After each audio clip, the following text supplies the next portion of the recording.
என் இதயத்தின் இடப்பக்கம் இருக்கும் விருச்சிக ராசிக்காரர்களே, விருச்சிக ராசிக்காரர்கள்னா எனக்கு ரொம்ப பிடிக்கும். I love you all.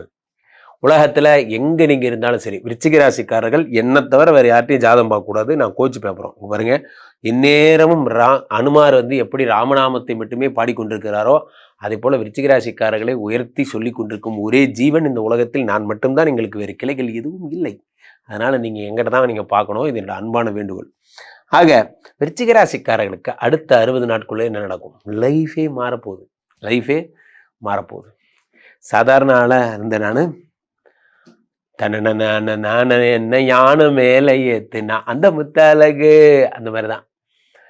அப்போ என் கக்கத்துல வச்ச துண்டை தோல் மேல போட்டு விட்டா அந்த மாதிரிலாம். நான் இது வரைக்கும் இருந்த வாழ்க்கையே மாத்திட்டேன் சார். என் வாழ்க்கையே மாறி போச்சு அப்படிங்கிற மாதிரியான ஒரு விஷயங்கள்லாம் நடக்கும். அது எப்படி வாழ்க்கையே மாறும்? காரணம் இருக்கு. லாஜிக்கலி என்னன்னா, நன்றாக புரிந்து கொள்ள வேண்டும் நண்பர்களே. உங்களுக்கு 9ஆம் இடத்து குரு, ஓடிப்போனவனுக்கு 9ஆம் வீட்டில் குருன்னு சொல்லுவாங்க. இந்த ஓடிப்போனவனுக்கு 9ஆம் வீட்டில் குருனா என்ன அர்த்தம் நண்பர்களே? 12 வருடத்திற்கு ஒரு முறை நடக்கக்கூடிய ஒரு அற்புத நிகழ்ச்சி குரு பகவான் 9ஆம் இடத்திற்கு வருவது. அப்போ 9ஆம் இடத்து குரு பகவான் என்ன பண்றாரு அப்படின்னா, லைஃபே தலைகீழா மாத்துறாரு.